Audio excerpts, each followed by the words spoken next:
Prime Minister Narendra Modi has said that Pakistan is using terrorism not as a proxy war but as an official war strategy.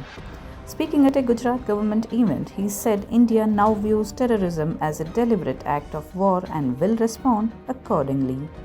He referred to Operation Sindoor, pointing out that terrorists killed after 6 May were given state honours in Pakistan, with national flags draped over their coffins and military salutes, which he described as evidence of Pakistan's direct involvement.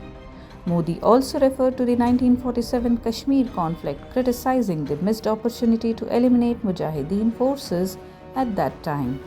He indirectly blamed early political decisions for the continuing issue of Pakistan-Occupied Kashmir. He said Pakistan has turned to terrorism after its defeats in conventional wars with India. Despite attempting diplomatic maneuvers, Pakistan has failed militarily and is now relying on terrorism as a desperate strategy. As a response to the Pahalgam terror attack, India suspended the Indus Water Treaty. Modi said this move has already started affecting Pakistan. He also criticized previous governments for neglecting India's water infrastructure and called for securing rightful access to water resources.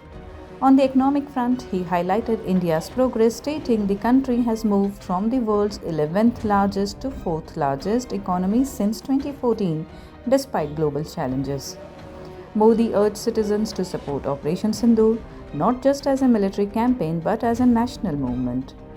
He called for reduced reliance on imported goods and promotion of Made in India products, particularly from Tier 2 and Tier 3 cities, framing this as essential for future economic growth.